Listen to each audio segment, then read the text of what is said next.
Okay students, in this video we discuss the chapter number 7, class 11 business study, sources of business finance. इससे पहले video में हमने previous chapter में discuss किया था। आज हम डिस्कस करेंगे sources of business finance. Finance क्या है?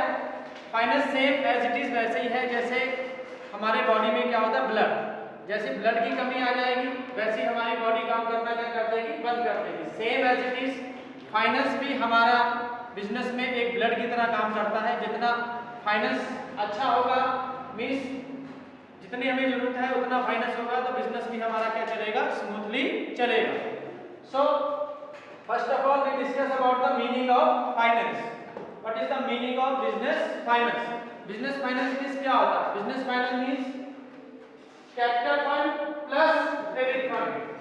वो पैसा जो मालिक ने खुद लगाया है या कहीं से उधार लेके लगाया है, उस फंड को क्या बोला जाता है? बिजनेस फाइनेंस बोला जाता है। मींस वो सारा पैसा या तो मालिक अपने पास से लाया है या कहां से लगाया, उसने उधार लेके लगाया है। किसने? बिजनेस में। उसी सारे सोर्सेस, उसी सारे फंड को क्या बोला जाता है? बिजनेस फाइनेंस बोला जाता है। अब कैपिटल फंड की बात करते हैं। कैपिटल फंड में आ जाता है जैसे मालिक खुद से पैसा लेके आएगा या वो पैसा जो ऑलरेडी पहले से उसने क्या कर रखा था, जमा कर रखा था। पिछले सालों में जो प्रॉफिट होता है वो प्रॉफिट पूरा क्या करते हैं, डिस्ट्रीब्यूट नहीं करते हैं। वो प्रॉफिट का हिस्सा जो हमने पिछले साल डिस्ट्रीब्यूट नहीं किया था वो नेक्स्ट ईयर हम बिजनेस में लगाते हैं या वो मालिक अपने पास से लेके आता है। प्लस जरूरी नहीं कि मालिक सारा पैसा बिजनेस तो बहुत बड़ा है, कितना ही पैसा लगाएंगे आप, उसकी कोई लिमिट नहीं है। तो मालिक जितना पैसा लगाता है प्लस जितना हम लोग उधार लेके लगाते हैं। उधार का मतलब हमने बैंक से लोन ले रखा है, फाइनेंशियल इंस्टीट्यूशन से लोन ले रखा है या कंपनी के हमने क्या इशू कर रखे हैं, डिवेंचर इशू कर रखे हैं। इन सभी से पैसा जो आएगा उसको सभी को क्या बोलेंगे हम लोग? बिजनेस फाइनेंस बोलते हैं। ठीक है, मीनिंग क्लियर हो गया। नेक्स्ट आता है nature and significance of business finance. अब इसमें नेचर क्या है, स्वभाव कैसा होता है बिजनेस का। अब बिजनेस की जरूरत कैसे पड़ती है, देखिए सबसे पहले हमें बिजनेस की जरूरत पड़ेगी बिजनेस को स्टार्ट करने के लिए। बिजनेस को इनिशियल पैसा चाहिए, बिना पैसे के कोई भी बिजनेस स्टार्ट नहीं होता है। तो सबसे पहले हमें पैसे की जरूरत कहाँ पड़ती है? अपने बिजनेस को शुरू करने के लिए। क्या करने के लिए? एसेट्स परचेस करने के लिए। एसेट्स तो जानते क्या होता है? एसेट्स मीन्स होता है जैसे लैंड, बिल्डिंग, प्लांट, मशीनरी। इनके बगैर हम लोग कोई भी किसी भी तरह का बिजनेस शुरू नहीं कर सकते हैं। सो सबसे पहले हमारी जो रिक्वायरमेंट होती है फाइनेंस की, बिजनेस को शुरू करने के लिए हमें फिक्स्ड एसेट्स क्या करनी पड़ती है? परचेस करनी पड़ेगी। फिक्स्ड एसेट्स के साथ साथ कुछ करंट एसेट्स हैं जो हमें परचेस करनी है। करंट एसेट्स में आ जाता है आपका स्टॉक, इन्वेंट्री जिसे बोलते हैं। इन्वेंट्री आ जाएगी, आप कुछ सामान आप उधार खरीदेंगे। मींस दोनों को परचेस करने के लिए fixed assets plus current assets को परचेस करने के लिए हमें फाइनेंस की क्या पड़ेगी, जरूरत पड़ेगी। सेकंड, अब जो हमने एसेट्स परचेस कर रखी हैं उनके ऊपर जो खर्चा आएगा, day to day expenses. Day to day expenses means daily के जो खर्चे हमारे वो कहां से पूरे होंगे? वो भी पैसे से ही पूरे होंगे। उसके लिए भी हमें फाइनेंस की क्या पड़ेगी, जरूरत पड़ेगी। अभी तक हमने कितने सोर्स पढ़े हैं? 2 पढ़े हैं सोर्स। पहला कि हमें 2 जगह पैसा चाहिए, एक फिक्स्ड एसेट परचेस करने के लिए, दूसरा वर्किंग कैपिटल के लिए, डे टू डे एक्सपेंसेस को पूरा करने के लिए। थर्ड ऑप्शन है हमारे पास पैसा यूज करना। कहाँ पे यूज होगा? कि अगर हमने अपने बिजनेस को क्या करना है, और बड़ा करना है, ग्रोथ करना है, आगे बढ़ाना है, तब भी हमें पैसे की क्या पड़ेगी, जरूरत पड़ेगी। So these are the nature and significance of business finance. Business finance की हमें क्यों जरूरत पड़ती है। नेक्स्ट टॉपिक हमारा आ जाता है सोर्सेज ऑफ फाइनेंस। अब बात आती है कि हम लोग बात कर रहे हैं पैसे की। अब पैसा आएगा कहां से? पैसा 2 सोर्सेज से आ सकता है। एक हमारा होता है ऑनर फंड और एक आता है बोरो फंड। ऑनर फंड मींस जो मालिक पैसा लगाता है या जो बिजनेस में ऑलरेडी पहले से पड़ा हुआ हमारा जो प्रॉफिट है, एक्यूमुलेटेड प्रॉफिट जिसे बोलते हैं, जो कई सालों से हमने रिजर्व करके रखा हुआ है, वो पैसा या मालिक अपने पास से पैसा लेके आया, उसे क्या बोलते हैं? ऑनर फंड बोलते हैं। नेक्स्ट आता है बोरो फंड। बोरो फंड मींस हम किसी से क्या लेते हैं? उधार। उधार का मतलब हमें उसके ऊपर क्या चुकाना पड़ेगा? ब्याज देना पड़ेगा। बाहर से जो पैसा लेते हैं उधार विद इंटरेस्ट, उसे क्या बोलते हैं? बोरो फंड। और जो मालिक पैसा लेके लगाता है अपने पास से या बिजनेस का जो प्रॉफिट जुड़ा होता है उसको क्या बोलते हैं? ऑनर फंड बोलते हैं। So let us discuss about the topic owner fund. अब ऑनर फंड के बारे में हम लोग बात करते हैं कि ऑनर फंड कहां से आता है, क्या फीचर्स है उसकी, क्या मीनिंग है। Owner fund means as well as the accumulated profit. मालिक ने अपने घर से पैसा लगाया, कोई भी इसने कहीं से भी कोई संपत्ति बेची हो या कहीं से भी वो पैसा लेके आया हो, प्लस बिजनेस का वो पैसा जो बिजनेस में पिछले साल हमने डिस्ट्रीब्यूट नहीं किया था उसको हमने क्या कर रखा था? रिजर्व। हमने उस पैसे को भी बिजनेस में क्या कर दिया? लगा दिया। ये दो सोर्सेस होते हैं हमारे बिजनेस ऑनर फंड के। क्लियर है कि ऑनर फंड में हम लोग दो तरह से पैसा लेके आ सकते हैं। या तो मालिक अपने पास से लाते हैं, जैसे हम लोग शेयर इशू कर देते हैं। जो लोग इक्विटी शेयर्स इशू करती है कंपनी, जो इक्विटी शेयर्स खरीदते हैं वो किस कैटेगरी में आ जाता है? हमारा ऑनर फंड में आ जाता है। Plus accumulated profit. Accumulated profit को रिटेन अर्निंग भी बोला जाता है। रिटेन अर्निंग का मतलब होता है वो पैसा जो हमने पिछले साल डिस्ट्रीब्यूट नहीं किया था, रिजर्व करके रखा था, उसे क्या बोलते हैं? हमें एक्युमुलेटेड प्रॉफिट। एक्युमुलेटेड मींस होता है इकट्ठा करके रखना। क्या करके रखना? इकट्ठा करके रखना, ताकि इन फ्यूचर अगर इस पैसे की जरूरत पड़ती है इस प्रॉफिट को हम लोग बिजनेस में क्या कर सके? लगा सके, निकाल सके। नेक्स्ट आ जाता है फीचर्स। अब कुछ विशेषताएं क्या है इसकी? फीचर्स में आ जाता है जैसे परमानेंट कैपिटल। परमानेंट कैपिटल का मतलब हो गया कि अब मालिक पैसा वहां पे लगाता है बिजनेस में जहां पे उसे वापसी की कोई जरूरत नहीं पड़ती, मींस वापसी निकालने की कोई भी जरूरत नहीं। क्योंकि मालिक जब पैसा लगाता है तो मालिक का पैसा, ऑनर का पैसा जो है कब वापस होता है? जब हम पूरा बिजनेस क्या कर देते हैं? बंद कर देते हैं। और अगर हम उधार लेकर पैसा लगाते हैं, उधार लेके लगाने का मतलब होता है कि हमें एक निश्चित समय के बाद विद इंटरेस्ट वो पैसा क्या करना पड़ेगा? वापस करना पड़ेगा। बट ऑनर फंड में ये खासियत है कि ये जब पैसा आप लगा देते हैं, जब मान लीजिए आपने लैंड खरीद ली या बिल्डिंग खरीद ली, तो ये पैसा वापस तो आएगा नहीं। जब कब तक नहीं आएगा? जब तक ये चीजें हम लोग क्या ना कर दें? सेल ना कर दें, बेच ना दें। तो अगर आप उधार लेके पैसा लगाते हैं तो वो पैसा आप कहां से चुकाएंगे? इसीलिए ज्यादातर केसेस में जब भी कोई मालिक एसेट्स में पैसा लगाता है तो किसका पैसा लगाया जाता है? मालिक का खुद का पैसा होता है। क्यों? क्योंकि ये परमानेंट कैपिटल होती है, ये वापस नहीं करनी पड़ती है, बिजनेस से कभी नहीं निकलती है जब तक पूरा बिजनेस क्या नहीं कर दिया जाए? बंद ना कर दिया जाए। मान लीजिए एक शॉप खरीदी है मैंने, शॉप में क्या होगा कि शॉप खरीदते वक्त मेरा पैसा लगेगा, शॉप जब तक चलती रहेगी वो पैसा मेरा उसमें लगा रहेगा। अगर कोई उधार वाला होगा तो 2-4 साल के बाद मुझे कह दे भाई पैसे दो, लेकिन क्योंकि हमने एसेट में पैसा लगाया, ये पैसा कब वापस मिलेगा हमें? जब पूरा बिजनेस क्या हो जाएगा? बंद हो जाएगा, या पूरा बिजनेस क्या कर दिया जाएगा? बेच दिया जाएगा। तो सबसे बड़ा बेनिफिट क्या है कि ऑनर फंड का पैसा हम कहाँ लगाते हैं? एसेट्स में लगाते हैं। एसेट्स में लगाने का मतलब है पैसा हमारा वहाँ पे क्या रहता है? जमा रहता है, और हमें किसी को वापस करने की कोई भी जरूरत हमें नहीं पड़ती। नेक्स्ट आ जाता है रिस्क कैपिटल। कौन सी कैपिटल है? रिस्क। क्योंकि आप दो तरह से पैसा ले रहे हैं, एक आपने पैसा लिया है ऑनर फंड का, एक लिया है आपने बोरो फंड का। रिस्क आप खतरनाक जगह में जहां पे आपको पता है कि चांसेस ऑफ लॉस है, वहां पे आप कौन सा पैसा लगाना चाहेंगे? ऑनर फंड का। ऑनर फंड का क्यों लगाना चाहेंगे? क्योंकि इसमें अगर लॉस भी होता है तो ज्यादा इफेक्ट बिजनेस के ऊपर नहीं पड़ता है। अगर आपने बोरो फंड का पैसा रिस्की जगह पे लगा दिया, ज्यादा रिस्क जहां पे हमें पता नहीं कि बहुत ज्यादा रिस्क है, रिस्क का मतलब होता है chances of loss, chances of loss. और ये बिजनेस की थ्योरी है कि आप जितना बड़ा रिस्क लेते हैं उतना ही ज्यादा क्या कमाते हैं? प्रॉफिट कमाते हैं। और जितना कम रिस्क लेते हैं उतना ही प्रॉफिट क्या होता है? कम होता है। तो जो ज्यादा रिस्की लोग हैं वो अपना रिस्की वाली जगह पे कौन सा पैसा लगाएंगे? ऑनर फंड वाला लगाएंगे। क्यों? क्योंकि अगर लॉस भी होता है तो उन्हें ज्यादा फर्क नहीं पड़ता। क्यों? क्योंकि ये पैसा किसी को इन्होंने रिटर्न नहीं करना। अगर आपने बैंक से लोन ले रखा है, बैंक से कोई मतलब नहीं आप पैसा कहाँ पे लगा रहे हैं, वहां से आपको प्रॉफिट हो या लॉस हो, बैंक क्या करेगा? आपको ईयरली इंटरेस्ट चार्ज करेगा आपके ऊपर, प्लस आफ्टर 1 ईयर या 5 इयर्स आपसे पैसा क्या करेगा? वसूल करेगा, चाहे आपको लॉस हुआ है या प्रॉफिट हुआ है। तो ऑनर जब भी ऑनर का फंड जो होता है ज्यादातर हम किस में लगाते हैं? रिस्की प्लेस पे लगाते हैं, जहाँ पे रिस्क हमें लॉस के चांसेस क्या होते हैं? बहुत ज्यादा होते हैं। नेक्स्ट आ जाता है no security. No security means होता है ऑनर फंड के ऊपर आपको कोई भी चीज मीन्स कोई भी एसेट्स मॉर्गेज करने की जरूरत नहीं। मीन्स आप बिना कोई चीज गिरवी रखे आपको पैसा मिल जाएगा। कहां से? ऑनर फंड से, क्योंकि मालिक का खुद का पैसा है। अब मालिक खुद थोड़ी कहेगा कि मेरे पास लैंड, बिल्डिंग, प्लांट, मशीनरी क्या रखी है, आप गिरवी रखिए।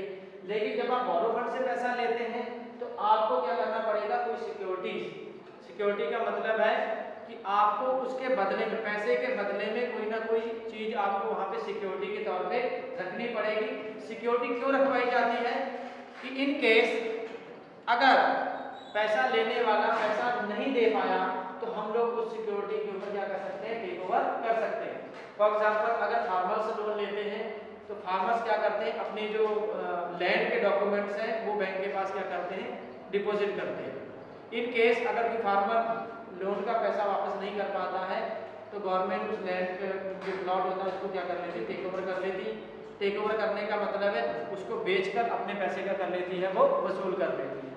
Same as it is business में भी क्या होता है कि जब भी आप बैंक से लोन लेते हैं या लेंडर से लोन लेते हैं, फाइनेंशियल इंस्टीट्यूशन से लोन लेते हैं, तो वो आपसे क्या करवाएगा?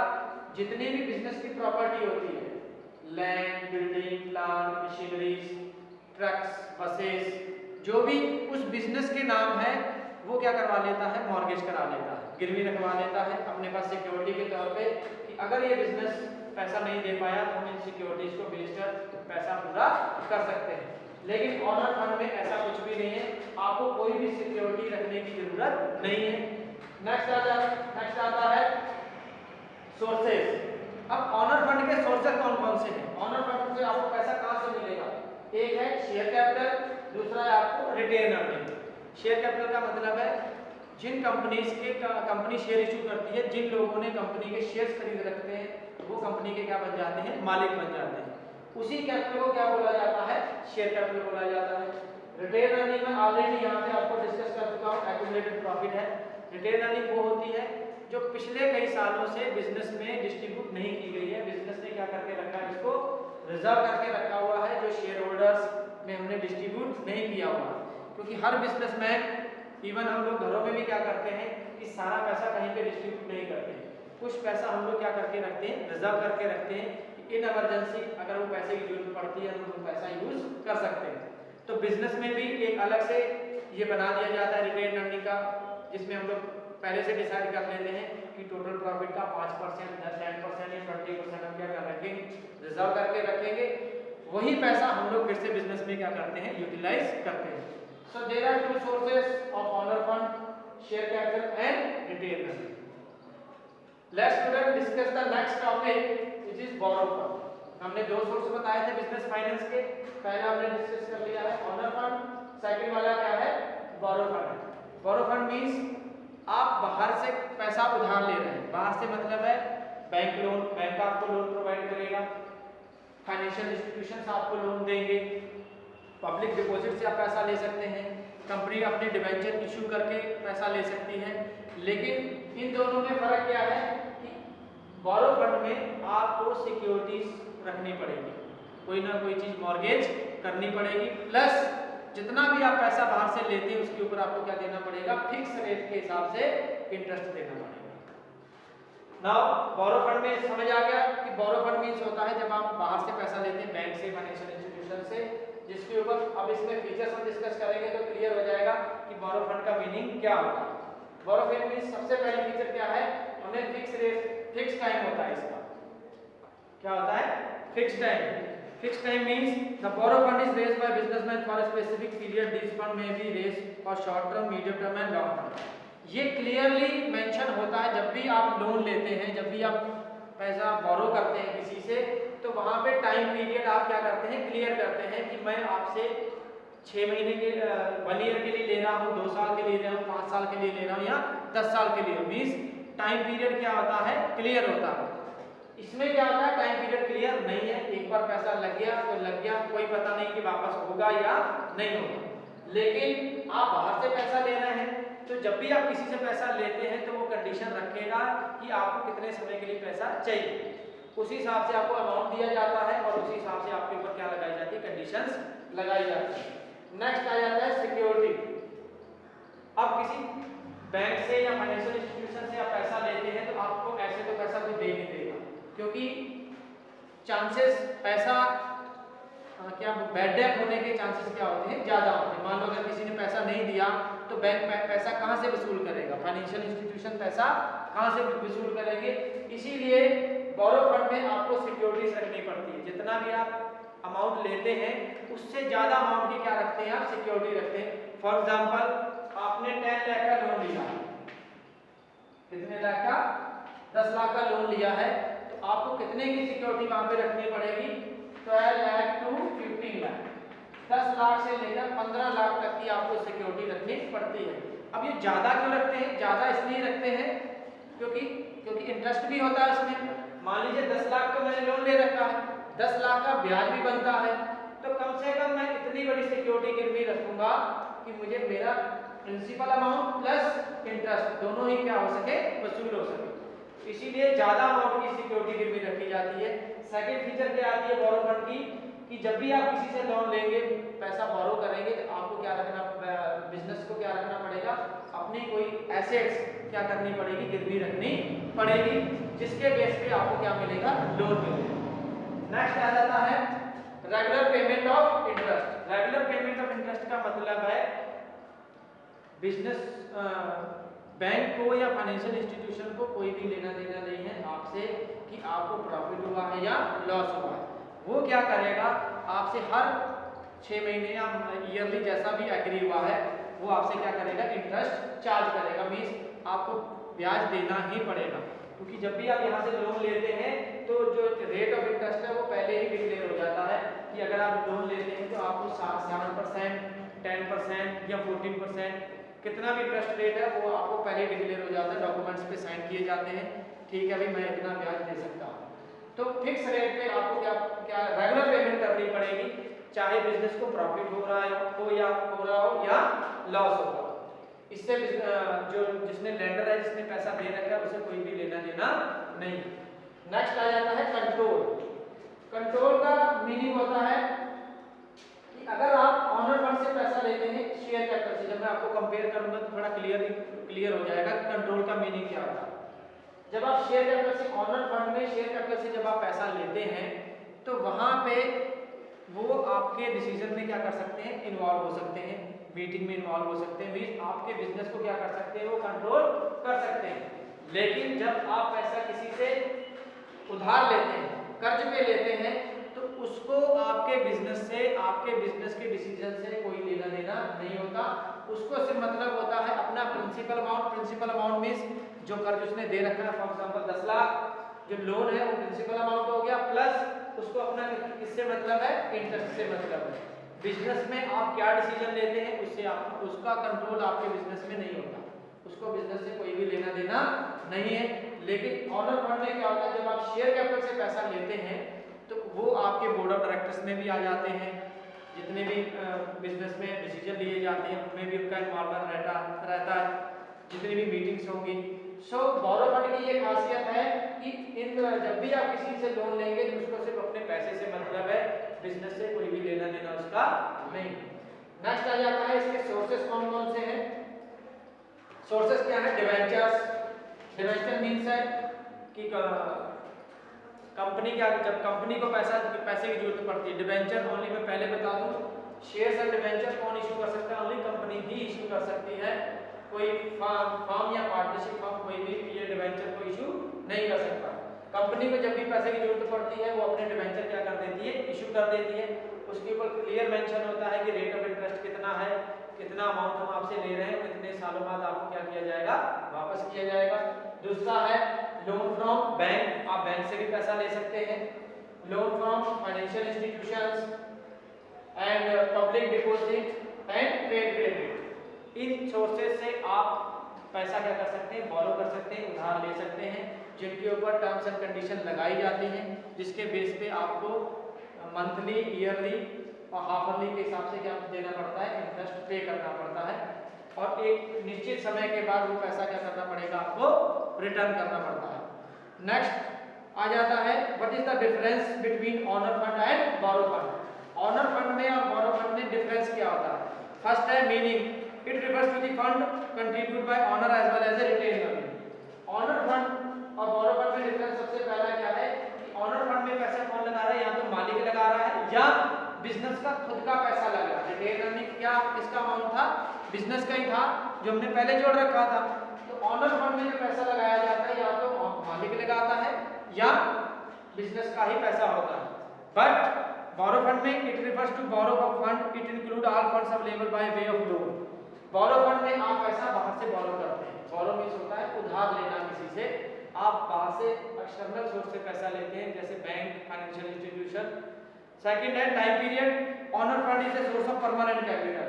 ओनर फंड का लगाया हुआ पैसा बिजनेस में परमानेंट चलता है, मींस उसे रिटर्न करने की जरूरत नहीं है।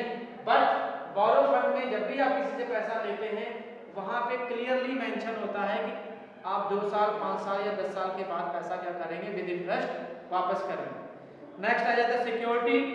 ओनर फंड के ऊपर कोई भी सिक्योरिटी नहीं देनी पड़ती है, किसी भी सिक्योरिटी की जरूरत नहीं पड़ती है। बट जब भी आप बोरो फंड से पैसा लेते हैं तो आपको सिक्योरिटीज देनी पड़ेगी। लैंड, बिल्डिंग, प्लांट, मशीनरी, जितने कोई भी अगर प्रॉपर्टी है बिजनेस के नाम पे वो वहाँ पे मॉर्गेज करनी पड़ेगी। उसी के बेस पे आपको वो क्या प्रोवाइड कराएगा, लोन प्रोवाइड कराएगा। नेक्स्ट आ जाता है control. Owner fund contribute the control the company. Owner fund में क्या हो जाता है, जब भी शेयर्स कैपिटल से हम पैसा लेते हैं तो जो शेयर होल्डर्स जिनके पास ज़्यादा शेयर्स होते हैं वो कंपनी में के डिसीजंस में क्या करते हैं, पार्टिसिपेट करते हैं। कंपनी की जितनी भी मीटिंग होती है, कोई भी बड़ा डिसीजन लिया जाता है तो उनका उसमें क्या होता है, इन्वॉल्वमेंट रहता है। बट बोरो फंड की ये खासियत है, इनका बिजनेस के ऊपर कोई भी कंट्रोल नहीं रहता है। ये सिर्फ किससे मतलब रखते हैं, अपने पैसे से मतलब रखते हैं। नेक्स्ट आ जाता है सोर्सेज। ओनर फंड के जो सोर्सेज हैं वो है आपके share capital, retain earning, GDR, ADR and IDR. And borrow fund के सोर्सेज हैं आपके debentures, loan from banks, loan from financial institutions, trade credit and public deposit and etcetera. बहुत सारे सोर्स हैं आपके पास अगर आप बोरो फंड से पैसा लेते हैं। Right to return. Owner fund security holder have no right to get a regular return. अब रिटर्न की बात आती है। रिटर्न का मतलब है कि ओनर फंड मालिक ने जो पैसा लगाया उसके बदले में उसे क्या मिलेगा, बोरो फंड के मींस रिटर्न वापसी का क्या है। तो ऑनर फंड में कोई गारंटी नहीं है कि आपको रिटर्न मिलेगा या नहीं मिलेगा। कुछ केसेस में मान लो इस साल लॉस हुआ है, कुछ नहीं मिला मालिक को, नेक्स्ट ईयर क्या हो गया, प्रॉफिट हो गया, बहुत सारा पैसा मिल गया। ऑनर फंड में कोई गारंटी नहीं है कि रिटर्न आएगा या नहीं आएगा। रिटर्न का मतलब है प्रॉफिट मिलेगा या नहीं मिलेगा। बट जब आप बोरो फंड से लेते हैं पैसा, बोरो फंड सिक्योरिटी होल्डर है legal right to get a regular return. Borrow fund के पास लीगल राइट है, जब आप किसी से पैसा उधार ले रहे हैं तो उसे आप रेगुलर पेमेंट करेंगे। ये उसके लिए क्या बन जाएगा, रेगुलर सोर्स बन जाएगा। कुछ लोग ब्याज पे जो पैसा देते हैं वो किस पर्पज से देते हैं कि हमें क्या होता रहेगा कि इंटरेस्ट मिलता रहेगा, जो कि उनकी रेगुलर इनकम है। अब इंटरेस्ट पे करने वाले को चाहे प्रॉफिट हुआ है या लॉस हुआ है, उनसे उसको कोई भी मतलब नहीं। ऐसे ही ऑनर फंड में पैसा मिल भी सकता है, नहीं भी मिल सकता, लेकिन बोरो फंड में आपको रिटर्न देना ही पड़ेगा, चाहे फर्म को या कंपनी को प्रॉफिट हो या लॉस हो। नेक्स्ट आ जाता है risk bearing. Owner fund security holder the primary risk bear of the company. Means सबसे ज्यादा रिस्क किसको रहता है, ऑनर फंड वाले को। क्यों? क्योंकि अगर बिजनेस को बहुत ज्यादा लॉस हुआ तो सबसे लास्ट में पेमेंट इसकी होती है। पूरा बिजनेस बिकने के बाद जो बचता है वही पेमेंट इसको। मींस प्राइमरी रिस्क होल्डर कौन है, ऑनर। मींस सबसे ज्यादा रिस्क किसको होगा, सबसे ज्यादा नुकसान किसको है, कौन उठा रहा है, ऑनर ही उठा रहा है। क्यों? क्योंकि मालिक बिजनेस कर रहा है, मालिक ही सबसे ज्यादा क्या उठाएगा, रिस्क उठाएगा। इनके पास ज्यादा रिस्क नहीं होता। क्यों? क्योंकि इसने क्या कर रखा है, बिजनेस की सिक्योरिटीज को गिरवी रखा हुआ है। अगर बिजनेस को लॉस होता है या बिजनेस बंद भी होता है तो वो कुछ ना कुछ पैसा क्या करे, कोर्ट के थ्रू क्या कर लेगा, वसूल कर लेगा। तो ये बोरो फंड जो होते हैं ये सेकेंडरी रिस्क होल्डर है और प्राइमरी रिस्क होल्डर कौन से है, ऑनर फंड है। So students, today we complete the topic on meaning of business finance. Business finance में हमने पढ़ा था कि मालिक का पैसा प्लस बोरो फंड, इन दोनों को जब पैसा लगाते हैं उसे क्या बोलते हैं, बिजनेस फाइनेंस बोलते हैं। फीचर्स हमने बताई थी कि इस पैसे की जरूरत कहाँ कहाँ पड़ती है, पैसा सबसे पहला पैसा हमें जरूरत पड़ेगी एसेट्स परचेस करने के लिए, क्योंकि बिना एसेट्स के कोई भी बिजनेस आप स्टार्ट नहीं कर सकते हैं, जिसमें आप क्या खरीदते हैं, लैंड, बिल्डिंग, प्लांट, मशीनरी, ये चीजें खरीदते हैं। इवन अगर आपने एक छोटी दुकान भी खोलनी है तो दुकान खोलने के लिए पहले वो जगह जमीन खरीदनी पड़ेगी, लैंड खरीदनी पड़ेगी, प्लस आपको बिल्डिंग बनाने के लिए पैसा चाहिए, प्लस उस दुकान को डेकोरेट करने के लिए फर्नीचर फिटिंग चाहिए आपको। तो इन चीज़ों के लिए सबसे पहला जो जरिया है पैसे का वो कहाँ पे लगाया जाएगा, एसेट्स को परचेस किया जाएगा। दूसरा, बिजनेस के डे टू डे खर्चों को पूरा करने के लिए, जो हमारे डे टू डे खर्चे हैं बिजनेस में, किसी को सैलरी देनी है, वेजेस देनी है, क्या क्या किराया देना है, इलेक्ट्रिसिटी का बिल देना है, ये सारे खर्चे भी हमें पे करने हैं, उसके लिए भी हमें पैसा चाहिए। थर्ड है, अगर हम बिजनेस को बड़ा करना चाहते हैं, ग्रोथ करना चाहते हैं, उसकी पहले हमारे पास एक ब्रांच चाहिए, और ब्रांचें खोलना चाहिए, उसके लिए भी हमें पैसा चाहिए। ये किसमें आ जाता है, nature and significance of business में आ जाता है। थर्ड आ जाता है कि ये जो पैसा हम बात कर रहे हैं पैसे की, ये पैसा कहाँ से आएगा, there are two sources, owner fund and borrow fund. Owner fund means मालिक ने खुद पैसा लगाया है, या बिजनेस का पैसा ही बिजनेस में दोबारा से लगा दिया गया है, उसे क्या बोलते हैं, जो बिजनेस का पैसा दोबारा बिजनेस में लगाया जाता है उसे बोलते हैं रिटेन अर्निंग, और जो मालिक पैसा लगाया जाता है उसे क्या बोलते हैं, शेयर कैपिटल या ऑनर फंड बोलते हैं। बोरो फंड मींस जो पैसा आपने उधार लेके लगाया है ब्याज पर, उसे क्या बोला जाता है, बोरो फंड बोला जाता है। Okay students, in the next video we discuss the next topic of this chapter. Thank you. Have a nice day.